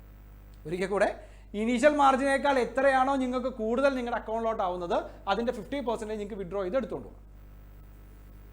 Margin calls, whenever made, are promptly paid by both. Let us examine the process of marking to market under the applicable conditions explained. Assume next 3 days price 980, 960 and 1050. So നോക്കിയേ, 3 ദിവസത്തെ റേറ്റ് ആണ് പറഞ്ഞിരിക്കുന്നത്. 980, 960, 1015. ഫ്യൂച്ചറിന്റെ price എത്രയായിരുന്നു? 1000 ആയിരുന്നു. ഇനി ഞാൻ റാമും നിങ്ങൾ ആനന്ദുമാണെന്ന് വിചാരിക്കുക. ഞാൻ എന്താ വിചാരിക്കണേ? മാർക്കറ്റിലെ വില കൂടിക്കൊണ്ടേയിരിക്കുമെന്ന്. സോ മാർക്കറ്റിലെ വില 1000-നേക്കാൾ കുറഞ്ഞാൽ എനിക്ക് നഷ്ടമായിരിക്കും. നിങ്ങൾ ആനന്ദാണ്, നിങ്ങൾ വിചാരിക്കണേ എന്താ? മാർക്കറ്റിലെ വില കുറയുമെന്ന്. കാരണം മാർക്കറ്റിൽ വില കുറഞ്ഞാലേ മാർക്കറ്റിൽ നിന്ന് വാങ്ങിച്ചിട്ട് നിങ്ങൾക്ക് ഇവർക്ക് കൊടുക്കാൻ പറ്റുള്ളൂ. സോ മാർക്കറ്റിൽ വില കുറഞ്ഞാൽ നിങ്ങൾക്ക് ലാഭവും എനിക്ക് നഷ്ടമായിരിക്കും. അത് നമ്മൾ എവിടെ എന്ത് ചെയ്യണം? ഈ പറയുന്ന പോലെ മാർക്കറ്റ് ടു മാർക്കറ്റിനകത്ത് അഡ്ജസ്റ്റ് ചെയ്യണം. സോ നോക്കിയേ, ചെയ്യുന്നത് നോക്കിയോ. നമ്മുടെ മെയിൻ്റനൻസ് മാർജിൻ 8,000 ആണ്. ദാറ്റ് മീൻസ് 1 lakh റുപ്പീസ് ആണ് ഇതിൻ്റെ വാല്യൂ പറഞ്ഞേ. അതിൻ്റെ 8%, ദാറ്റ് മീൻസ് 8,000 റുപ്പീസ് നമ്മുടെ എന്ത് വരും? മെയിൻ്റനൻസ് മാർജിൻ വരും. ഇനീഷ്യൽ മാർജിൻ എത്രയാണ്? 10,000 ആണ് അല്ലേ? ഇതേ 1 lakhൻ്റെ 10%, 10,000 ഇനീഷ്യൽ മാർജിൻ വരും. രണ്ടു പേർക്കും വരും. 1 lakh into 10,000, 10,000 rupees, 1 lakh into 10%, 10,000. That means ഓപ്പണിംഗിൽ രണ്ടുപേരുടെയും അക്കൗണ്ട് ബാലൻസ് എന്ന് പറയുന്നത് എത്രയാണ്? 10,000 ആണോ? ഇനി ഡേ 1-നകത്ത് സംഭവിച്ചത് എന്താ? ഡേ 1-നകത്ത് ഇതിൻ്റെ വാല്യൂ, ദാറ്റ് മീൻസ് ഈ RIL ലിമിറ്റഡിൻ്റെ ഷെയറിൻ്റെ വാല്യൂ 980 രൂപയായി. റാമായിട്ടുള്ള ഞാൻ 1000 രൂപയാണ് ഞാൻ പ്രതീക്ഷിച്ചത്, അല്ലെങ്കിൽ 1000-നേക്കാൾ കൂടുതലാവുമെന്നാണ് പ്രതീക്ഷിച്ചത്. പക്ഷേ ഇപ്പോൾ മാർക്കറ്റിൽ അതിൻ്റെ വാല്യൂ എത്ര രൂപയായി? 980 രൂപയായി. സോ ഞാൻ ആൻറ്റിസിപ്പേറ്റ് ചെയ്യുന്ന ലോസ് എത്രയായിരിക്കും? ഒരു ഷെയറിന് 20 രൂപയായിരിക്കും ഞാൻ പ്രതീക്ഷിക്കുന്ന ലോസ് അല്ലേ? ഞാൻ ലോങ് പൊസിഷൻ എടുത്തവനാ. മാർക്കറ്റിൽ വില കൂടുന്നതാണ് എനിക്ക് ലാഭം. പക്ഷെ മാർക്കറ്റിൽ ഇപ്പോൾ എത്രയായി? 980 രൂപയായി ആണോ? സോ 980 മൈനസ് 1000, ഒരു ഷെയറിന് 20 രൂപ വെച്ച് എനിക്ക് നഷ്ടം വരും. ഇൻറ്റു 20, 2000 രൂപ എനിക്ക് നഷ്ടമാണ്. അത് ഞാൻ എൻ്റെ എവിടെ നിന്ന് അഡ്ജസ്റ്റ് ചെയ്യണം? ഈ പറയുന്ന പോലെ ഇനീഷ്യൽ മാർജിനിൽ നിന്ന് അഡ്ജസ്റ്റ് ചെയ്യണം. സോ ഫസ്റ്റ് ദിവസം കഴിയുമ്പോൾ 10,000 മൈനസ് 2,000 നമ്മുടെ അക്കൗണ്ടിൽ എത്ര രൂപ വരും? 8,000 റുപ്പീസ് ബാലൻസ് വരും. ആനന്ദമായിട്ടുള്ള നിങ്ങളുടെ അവസ്ഥയൊന്ന് ആലോചിച്ച് നോക്കി. മാർക്കറ്റിൽ വില കുറഞ്ഞാലാണ് നിങ്ങൾക്ക് ലാഭം ആണോ? മാർക്കറ്റിൽ വില കുറയുമ്പോഴാണ് നിങ്ങൾക്ക് ലാഭം. കാരണം എന്താ? നിങ്ങൾ അങ്ങനെ പ്രതീക്ഷിക്കണേ, മാർക്കറ്റിൽ നിന്ന് വാങ്ങിച്ചിട്ട് ഇവർക്ക് വിൽക്കാമെന്നാണ് നിങ്ങൾ പ്രതീക്ഷിക്കണേ. സോ എൻ്റെ 2,000 റുപ്പീസ് ലോസ് എന്ന് പറയുന്നത് നിങ്ങളുടെ 2,000 റുപ്പീസ് ലാഭമായിരിക്കും. മനസ്സിലായോ? സോ നിങ്ങളുടെ അക്കൗണ്ടിലോട്ട് ആ 2,000 റുപ്പീസ് ആഡ് ആവും. ദാറ്റ് മീൻസ് ഫസ്റ്റ് ദിവസം കഴിയുമ്പോൾ എൻ്റെ അക്കൗണ്ട് ബാലൻസ് 8,000ഉം നിങ്ങളുടെ അക്കൗണ്ട് ബാലൻസ് എത്രയാവും? 12,000ഉം ആവും. മനസ്സിലായല്ലോ? കാരണം എൻ്റെ നഷ്ടമാണ് നിങ്ങളുടെ ലാഭം. ഇനി നിങ്ങൾക്ക് ലാഭമുണ്ടായാൽ ദാറ്റ് മീൻസ് ഇനീഷ്യൽ മാർജിനേക്കാൾ കൂടുതലാണ് നിങ്ങളുടെ എങ്കിൽ നമ്മളോട് ഒരു റൂളും കൂടെ പറഞ്ഞിട്ടുണ്ട്. അതിൻ്റെ 50% നിങ്ങൾക്ക് എന്ത് ചെയ്യാം? വിഡ്രോ ചെയ്ത് എടുത്തുകൊണ്ട് പോകും. ഇനീഷ്യൽ മാർജിൻ എത്രയാ? 10,000 അല്ലേ? Initial margin 10,000. സോ ഇപ്പോൾ നിങ്ങളുടെ അക്കൗണ്ടിൽ 12,000 ഉണ്ട്. ദാറ്റ് മീൻസ് അഡീഷൻ 2,000 rupees ആയി. അതിൻ്റെ 50% നിങ്ങൾക്ക് എന്ത് ചെയ്തു പോവാം? വിഡ്രോ ചെയ്ത് എടുത്തുകൊണ്ട് പോവാം. അതായത് ഈ 12,000-ൽ നിന്ന് 1,000 നിങ്ങൾക്ക് വിഡ്രോ ചെയ്ത് എടുത്തുകൊണ്ട് പോവാം. മനസ്സിലായി? ദാറ്റ് മീൻസ് ഡേ 1 അവസാനിക്കുന്ന നേരത്ത് ക്ലോസിംഗ് ബാലൻസ് നിങ്ങൾക്ക് എനിക്ക് 8,000-ഉം നിങ്ങൾക്ക് 11,000-ഉം ആവും. കാരണം നിങ്ങൾ ഈ 1,000 rupees നിങ്ങൾക്ക് വിഡ്രോ ചെയ്ത് എടുത്തുകൊണ്ട് പോവാം. മനസ്സിലായല്ലോ? ദാറ്റ് മീൻസ് 10,000 rupees ആണ് ഇനീഷ്യൽ മാർജിൻ. ആ 10,000 rupees-നകത്ത് ഞാൻ പ്രതീക്ഷിക്കുന്നത് 1000-നേക്കാൾ കൂടുന്നു, നിങ്ങൾ പ്രതീക്ഷിക്കുന്ന 1000-നേക്കാൾ കുറയുന്ന. ഓക്കെ, സോ ഫസ്റ്റ് ഡേ 980 ആയി. 980 ആവുന്ന സമയത്ത് എനിക്ക് 20 രൂപ വെച്ച് നഷ്ടം വരും. അങ്ങനെ 100 ഷെയറിന് 2,000 രൂപ വെച്ച് എനിക്ക് ലോസ് വരും. ഇപ്പോൾ എൻ്റെ അക്കൗണ്ടിനകത്ത് 8,000 ഉള്ളൂ. നിങ്ങൾക്ക് ആ 2,000 rupees പ്രോഫിറ്റ് ആണ്. സോ നിങ്ങളുടെ അക്കൗണ്ടിനകത്ത് 12,000 rupees വരും. ഇനീഷ്യൽ മാർജിനേക്കാൾ എക്സസ് ആയതുകൊണ്ട് നിങ്ങൾക്ക് അതിനകത്തുനിന്ന് 1,000 rupees എടുത്തുകൊണ്ട് പോകാം. മനസ്സിലായി? ദാറ്റ് മീൻസ് നിങ്ങളുടെ ബാലൻസിനകത്ത് എത്ര രൂപ വരും? 11,000 rupees വരും. Okay, and the second day 980 എന്ന് പറയുന്നത് 960 ആയി. ഇനി 1,000 ഇല്ല. കാരണം എന്താ? 1,000-നെയാണ് നമ്മൾ അഡ്ജസ്റ്റ് ചെയ്ത് ഇപ്പോൾ ഏതിലോട്ട് കൊണ്ടുവച്ചിരിക്കണേ? 980-ലോട്ട് കൊണ്ടുവച്ചിരിക്കണേ. ഇനി 960-ഉം 1,000-ഉം കൂടെ ചിന്തിക്കരുത്. കാരണം എൻ്റെ ലോസ് 2,000 രൂപയാണെന്ന് എനിക്ക് മനസ്സിലായി. ആ 2,000 രൂപ ലോസ് ഞാൻ അക്കൗണ്ടിൽ നിന്ന് വിഡ്രോ ചെയ്യാൻ പറഞ്ഞിട്ടുണ്ട്. ഇപ്പോൾ എൻ്റെ അക്കൗണ്ടിൽ അല്ലെങ്കിൽ ഇപ്പോൾ ഞാൻ പ്രതീക്ഷിക്കുന്ന എത്ര മാത്രമാണ്? 980 മാത്രമാണ് അല്ലേ? ദാറ്റ് മീൻസ് ആ ലോസ് ഓൾറെഡി അഡ്ജസ്റ്റഡ് ആണ്. ആ 980 എന്ന് പറയുന്നത് സെക്കൻഡ് ഡേ 960 ആയി. സോ ശ്രദ്ധിച്ചേ, എനിക്ക് again 980 minus 960 again 20 rupees loss വരും. 20 into 100 2,000 rupees എനിക്ക് ലോസ് വരും. ആണോ? അതായത് എൻ്റെ അക്കൗണ്ട് ബാലൻസ് എത്രയായി? 6,000 rupees ആയി. സോ ഫസ്റ്റ് നമ്മളൊരു കാര്യം പറഞ്ഞായിരുന്നു, മെയിൻ്റനൻസ് മാർജിൻ അത്രയെങ്കിലും നമ്മൾ എന്ത് ചെയ്യണം? മെയിൻറ്റെയിൻ ചെയ്യണം. മെയിൻ്റനൻസ് മാർജിൻ എന്ന് പറയുന്നത് 8,000 ആയിരുന്നു അല്ലേ? സോ 8,000-ന് താഴെ പോവുകയാണെങ്കിൽ നമ്മൾ അഡീഷണലി കൊണ്ടുവന്ന് ഡെപ്പോസിറ്റ് ചെയ്യണം.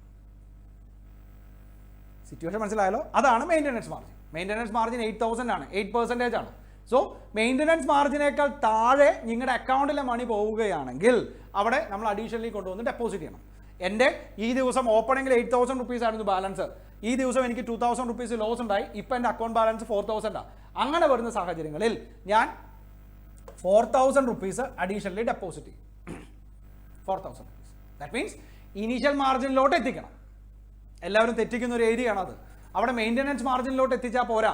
മെയിൻ്റനൻസ് മാർജിനേക്കാൾ കുറവാവുകയാണെങ്കിൽ നിങ്ങൾ അഡീഷണലി ഡെപ്പോസിറ്റ് ചെയ്യേണ്ട എമൗണ്ട് ഏതിന് ഈക്വലൻ്റ് ആക്കണം? നമ്മുടെ ഇനീഷ്യൽ മാർജിനിലോട്ട് ഈക്വൽ ആക്കണം. അതായത് ഇപ്പോഴും നിങ്ങളുടെ അക്കൗണ്ടിനകത്ത് 6,000 rupees ഉള്ളൂ. നിങ്ങൾ അഡീഷണലി മെയിൻ്റനൻസ് മാർജിനിലോട്ട് എത്തിക്കാൻ വേണ്ടി 2,000 മാത്രം എന്ത് ചെയ്താൽ പോരാ? ഡെപ്പോസിറ്റ് ചെയ്താൽ പോരാ. 4,000 rupees ഡെപ്പോസിറ്റ് ചെയ്യണം. എന്നിട്ട് 10,000 rupees-ലോട്ട് ആക്കണം. മനസ്സിലായോ? നിങ്ങളല്ലല്ലോ, ഞാൻ. ഇനി നിങ്ങൾക്ക് എത്രയാണ്? നിങ്ങൾ ഈ ദിവസം ഓപ്പണിംഗിൽ നിങ്ങൾക്ക് 11,000 rupees നിങ്ങളുടെ ക്ലോസിംഗ് ബാലൻസ് ഉണ്ടായിരുന്നു.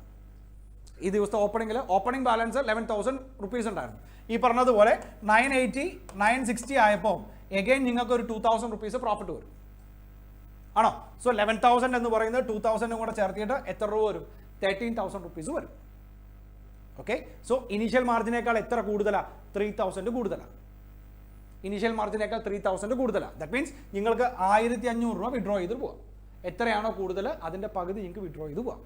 സോ ഡേ വണ്ണിൽ നിങ്ങൾ 1,000 രൂപ വിഡ്രോ ചെയ്തു. ഡേ 2-ൽ നിങ്ങൾ 1,500 രൂപ വിഡ്രോ ചെയ്തു. ആണോ? ഇവിടെ ഡേ 2-ൽ ഞാൻ ഒരു 4,000 rupees അഡീഷണലി കൊണ്ടുവന്ന് ഡെപ്പോസിറ്റ് ചെയ്തിട്ടുണ്ട്. ഇനി ഡേ 2-ടെ ക്ലോസിംഗ് ബാലൻസ് നോക്കി. എനിക്ക് 10,000-ഉം നിങ്ങൾക്ക് എത്രയായി? 11,500 rupees ആയി. ഇപ്പോൾ ഷെയറിൻ്റെ വാല്യൂ എത്രയാണ്? 1,000-ഓ 980-യോ അല്ല. ഇപ്പോൾ ഷെയറിൻ്റെ വാല്യൂ എന്ന് പറയുന്നത് 960 ആണ്. മനസ്സിലായി? ഇൻ ഡേ 3 ഇതിൻ്റെ വാല്യൂ എന്ന് പറയുന്നത് 1,015 ആയി. ഓക്കെ, അതായത് ഇപ്പം നമ്മൾ അഡ്ജസ്റ്റ് ചെയ്ത് നിർത്തിയിരിക്കുന്നത് 960 വില കൂടിയാൽ എനിക്ക് ലാഭവും നിങ്ങൾക്ക് നഷ്ടമാണ്. ലോങ് പൊസിഷൻ എടുത്തിരിക്കുന്ന എനിക്ക് ലാഭമാണ്. ആണോ? സോ എൻ്റെ പ്രോഫിറ്റ് എത്ര വരും? 55 rupees എൻ്റെ പ്രോഫിറ്റ് ആയിട്ട് വരും അല്ലേ? 55 rupees എൻ്റെ ലാഭമാണ്. വില കൂടിയത് കൊണ്ട് എൻ്റെ ലാഭം 55 റുപ്പീസ്. ദാറ്റ് മീൻസ് 950 മൈനസ് 916 55 രൂപ എൻ്റെ ലാഭം വരും. ഇൻറ്റു എത്ര ഷെയറാണ്? 100 ഷെയർ. 5500 രൂപ എനിക്ക് ലാഭമോ? അപ്പം എൻ്റെ ടോട്ടൽ ബാലൻസ് എത്ര വരും? 10,000 പ്ലസ് 5,500. സിറ്റുവേഷൻ മനസ്സിലാവുണ്ടോ? 10,000 പ്ലസ് 5,500 15,500 റുപ്പീസാണ് എൻ്റെ ലാഭം.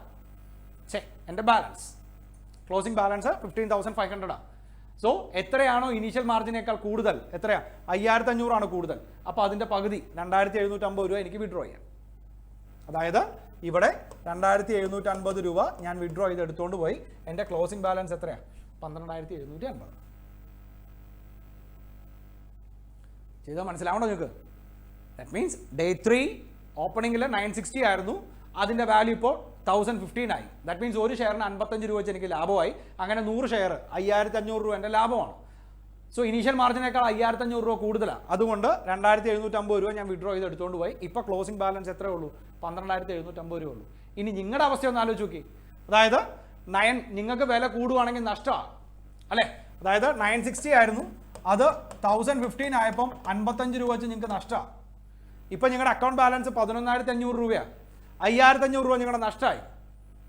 അത് മൈനസ് ചെയ്യുമ്പോൾ എത്രയായി? 6,000 റുപ്പീസ് ആയി.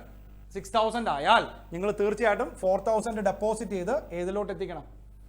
4,000 റുപ്പീസ് ഡെപ്പോസിറ്റ് ചെയ്ത് ഏതിലോട്ട് എത്തിക്കണം? നമ്മുടെ ഇനീഷ്യൽ മാർജിനിലോട്ട് എത്തിക്കണം. ഡേ 2 റാം ചെയ്തത് എന്താണോ അത് തന്നെ ഡേ 3 ആനന്ദ് ചെയ്യേണ്ടി വരും. ഇനീഷ്യൽ മെയിൻ്റനൻസ് മാർജിനേക്കാൾ കുറവായതുകൊണ്ട് അല്ലേ? 6,000 രൂപ മെയിൻ്റനൻസ് മാർജിനേക്കാൾ കുറവാണ്. അതുകൊണ്ട് നമുക്ക് എന്ത് ചെയ്യേണ്ടി വരും? അഡീഷണലി 4,000 റുപ്പീസ് ഡെപ്പോസിറ്റ് ചെയ്യേണ്ടി വരും. ഓക്കെ, ഇനി രണ്ടുപേരുടെയും ലാഭം എത്രയാണെന്ന് നോക്കാം. റാമിന്റെ ലാഭം, റാമിന്റെ ക്ലോസിംഗ് ബാലൻസ് എത്രയാണ്? 12,750 രൂപയാണ് റാമിന്റെ ക്ലോസിംഗ് ബാലൻസ്. ആണോ? നമ്മുടെ ഓപ്പണിംഗ് ബാലൻസ് 10,000 റുപ്പീസ് ആയിരുന്നു. സിറ്റുവേഷൻ മനസ്സിലായല്ലോ? അതായത് 12,750 ആണ് ഓപ്പണിംഗ് ബാലൻസ്, ക്ലോസിംഗ് ബാലൻസ്. ഓപ്പണിംഗിലെ ഇനീഷ്യൽ മാർജിൻ എന്ന് പറയുന്നത് 10,000 റുപ്പീസ് ആയിരുന്നു. അതായത് 2,750 റുപ്പീസിന്റെ ഡിഫറൻസ് ഉണ്ട്. ഇതിനകത്ത് ഒരു 2,750 രൂപ വിഡ്രോ ചെയ്ത് എടുത്തുകൊണ്ട് പോയിട്ടുണ്ട്. 4,000 രൂപ കൊണ്ടുവന്ന് ഡെപ്പോസിറ്റ് ചെയ്തിട്ടുമുണ്ട്. ഓക്കെ, ഓപ്പണിംഗ് ബാലൻസ് 10,000 ആയിരുന്നു, ക്ലോസിംഗ് ബാലൻസ് 12,750 ആയിരുന്നു. ദാറ്റ് മീൻസ് ക്യാപിറ്റൽ അല്ലെങ്കിൽ ഈ പറയുന്ന ഇൻവെസ്റ്റ്മെന്റ് ഡിഫറൻസ് എന്ന് പറയുന്നത് 2,750 രൂപ. പക്ഷേ അതിനകത്ത് ഒരു 2,750 രൂപ ഡേ 3 2,750 രൂപ വിഡ്രോ ചെയ്ത് എടുത്തിട്ട് പോയിട്ടുണ്ട്. ഡേ 2 4,000 രൂപ കൊണ്ടുവന്ന് ഡെപ്പോസിറ്റ് ചെയ്തിട്ടുണ്ട്. സോ എത്ര വരും നോക്കി? 2,750 പ്ലസ് 2,750 5,500 വരും. മൈനസ് 4,000 1,500 രൂപ. ആരുടെ ലാഭമാണ്? എൻ്റെ ലാഭം, റാമിൻ്റെ ലാഭം. ഇനി ആനന്ദിൻ്റെ അവസ്ഥ ആലോചിച്ച് നോക്കി. ഓപ്പണിങ്ങിൽ 10,000 തന്നെയാണ്, ക്ലോസിങ്ങിൽ 10,000 ഓപ്പണിങ്ങിൽ എത്ര തന്നെയാണ്? 10,000 തന്നെയാണ് അല്ലേ? പക്ഷേ റാം എത്രയാണ് വിഡ്രോ ചെയ്തിട്ട് പോയിരിക്കണേ? ഡേ 2 ഒരു 2,500 റുപ്പീസ് വിഡ്രോ ചെയ്ത് എടുത്തിട്ട് പോയിട്ടുണ്ട്. പക്ഷേ ഡേ 3 ഒരു 4,000 റുപ്പീസ് ഇങ്ങോട്ട് കൊണ്ടുവന്നിട്ടുണ്ട്. ദാറ്റ് മീൻസ് 1,500 രൂപ ആരുടെ? നിങ്ങളുടെ നഷ്ടമായിരിക്കും, അല്ലെങ്കിൽ ആനന്ദിൻ്റെ നഷ്ടമായിരിക്കും. ഇതാണ് മാർക്കിംഗ് ടു മാർക്കറ്റ്സ്. ഓക്കെ, ചെറിയൊരു പ്രോസസ്സാണ്, ഒറ്റ പ്രോബ്ലമേ ഉള്ളൂ. നമ്മൾ എക്സാമിന് ചോദിച്ചിരിക്കുന്നത് ഇതേ ക്വസ്റ്റ്യൻ തന്നെയായിരുന്നു. സോ നിങ്ങൾ എന്ത് ചെയ്യുക? ഇതേ തന്നെ റിപ്പീറ്റ് ചെയ്ത് ഒരു 2-3 തവണ ചെയ്ത് നോക്കുക, എന്നാലേ മനസ്സിലാവുള്ളൂ. ഞാൻ ഒരിക്കൽ കൂടെ പറഞ്ഞുതരാം. Total contract price 1,000 × 100 1 lakh rupees ആണ്. അതിൻ്റെ 10% ഇനീഷ്യൽ മാർജിൻ കൊണ്ടുവന്നു. മെയിൻ്റനൻസ് മാർജിൻ 8,000 റുപ്പീസ് ആണ്. ഞാൻ ലോങ് പൊസിഷൻ എടുത്ത വ്യക്തിയാണ്. വില കൂടുമെന്നാണ് പ്രതീക്ഷിച്ചത്. 1,000 രൂപയായിരുന്നു വില, 980 രൂപയായപ്പോൾ എനിക്ക് 20 രൂപ നഷ്ടമായി. ദാറ്റ് മീൻസ് 10,000 മൈനസ് 2,000 8,000 റുപ്പീസാണ് ഇപ്പോൾ അക്കൗണ്ട് ബാലൻസ്. രണ്ടാമത്തെ ദിവസം വീണ്ടും 2,000 രൂപ കുറഞ്ഞു. അപ്പം എൻ്റെ അക്കൗണ്ട് ബാലൻസ് 6,000 ആയി. അങ്ങനെ വരുന്ന സാഹചര്യങ്ങളിൽ ഞാൻ വീണ്ടും ഡെപ്പോസിറ്റ് ചെയ്യണം. ഏതിലോട്ട്? മെയിൻ്റനൻസിലോട്ടല്ല, ഇനീഷ്യലിലോട്ട് ഡെപ്പോസിറ്റ് ചെയ്യണം. സോ അഡീഷണലി 4,000 റുപ്പീസ് ഞാൻ ഡെപ്പോസിറ്റ് ചെയ്തു. മൂന്നാമത്തെ ദിവസം 960 എന്ന് പറയുന്നത് 1,015 ആയി. 55 രൂപയുടെ ഡിഫറൻസ് വന്നു. സോ എനിക്ക് 5,500 രൂപ ലാഭമാണ്. സോ 10 രൂപ പ്ലസ് 5,500 ടോട്ടൽ 15,500 രൂപ വരും. അതിൻ്റെ പകുതി 2,750 രൂപ ഞാൻ വിഡ്രോ ചെയ്ത് പോയി. എൻ്റെ ക്ലോസിംഗ് ബാലൻസ് 12,750 ആണ്. എൻ്റെ ക്ലോസിംഗ് ബാലൻസും ഓപ്പണിംഗ് ബാലൻസും തമ്മിലുള്ള ഡിഫറൻസ് എന്ന് പറയുന്നത് 2,750 രൂപയാണ് അല്ലേ? ക്ലോസിംഗിൽ 12,750 ആയിരുന്നു, ഓപ്പണിംഗിൽ 10,000 ആണ്. ഡിഫറൻസ് 2,750 ആണ്. പ്ലസ് 2,750 ഞാൻ വിഡ്രോ ചെയ്ത് എടുത്തുകൊണ്ട് പോയിട്ടുണ്ട്. ഓക്കെ, സോ 2,750 5,500 രൂപ വരും. മൈനസ് 4,000 ഞാൻ അഡീഷണലി കൊണ്ടുവന്ന് ഡെപ്പോസിറ്റ് ചെയ്ത പൈസ. സോ എൻ്റെ ലാഭം 1,500 ആണ്. നേരെ തിരിച്ച് നിങ്ങളെ ആനന്ദിൻ്റെ കേസ് നോക്കുകയാണെങ്കിൽ ആനന്ദ് വില കുറയുമെന്നാണ് പ്രതീക്ഷിച്ചത്. സോ 10,000 റുപ്പീസ് ആയിരുന്നു. ആദ്യത്തെ ദിവസം വില കുറഞ്ഞു, 20 രൂപ കുറഞ്ഞു, 2000 രൂപ ലാഭം ഉണ്ടായി. അതിൻ്റെ പകുതി 1000 രൂപ വിഡ്രോ ചെയ്ത് എടുത്തുകൊണ്ട് പോയി. ആ രണ്ടാമത്തെ ദിവസവും വീണ്ടും 2000 രൂപ കുറഞ്ഞു, അതിന് 3000 രൂപയായി. അതായത് 10 എന്ന് പറയുന്നത് മാർജിനും കൂടെ ചേർത്ത് 13,000 രൂപയായി. അതിൻ്റെ പകുതി 1500 രൂപ എടുത്തുകൊണ്ട് പോയി. നാലാമത്തെ ദിവസം പക്ഷേ എല്ലാം കൂടെ ചേർത്ത് 55 രൂപയുടെ ഡിഫറൻസ് വന്നു. അങ്ങനെ വരുന്ന നേരത്ത് ബാലൻസ് 6000 രൂപയായി. നിങ്ങൾ അഡീഷണലി എത്രമാത്രം അല്ല എത്രയും കൂടെ ചെയ്യേണ്ടി വന്നു? ഈ പറയുന്ന പോലെ 4000 രൂപയും കൂടെ ഡെപ്പോസിറ്റ് ചെയ്യേണ്ടി വന്നു. ക്ലോസിംഗ് ബാലൻസിനകത്ത് വ്യത്യാസമൊന്നുമില്ല. ഈ പറയുന്ന പോലെ 2050ഉം 4000 തമ്മിലുള്ള ഡിഫറൻസ് മനസ്സിലായി. 2500ഉം 4000. 2500 അങ്ങനെ വന്നേ? ആദ്യത്തെ വർഷം ഫസ്റ്റ് ഡേയിൽ 1000 രൂപ വിഡ്രോ ചെയ്ത് എടുത്തുകൊണ്ട് പോയിട്ടുണ്ട്. രണ്ടാമത്തെ ഡേയിൽ 1500 രൂപ വിഡ്രോ ചെയ്ത് എടുത്തുകൊണ്ട് പോയിട്ടുണ്ട്. അങ്ങനെ 2500 രൂപ വിഡ്രോ ചെയ്ത് എടുത്തുകൊണ്ട് പോയിട്ടുണ്ട്. മൂന്നാമത്തെ ദിവസം 4000 രൂപ കൊണ്ടുവന്ന് ഡെപ്പോസിറ്റ് ചെയ്തിട്ടുണ്ട്. ദാറ്റ് മീൻസ് 1500 രൂപ നിങ്ങളുടെ നഷ്ടമായിരിക്കും. ഒറ്റ പ്രോബ്ലമേ ഉള്ളൂ. റിപ്പീറ്റ് ചെയ്ത് നോക്കുക, എന്നാലേ മനസ്സിലാവും. ബാക്കി അടുത്ത വീഡിയോയിൽ കാണാം.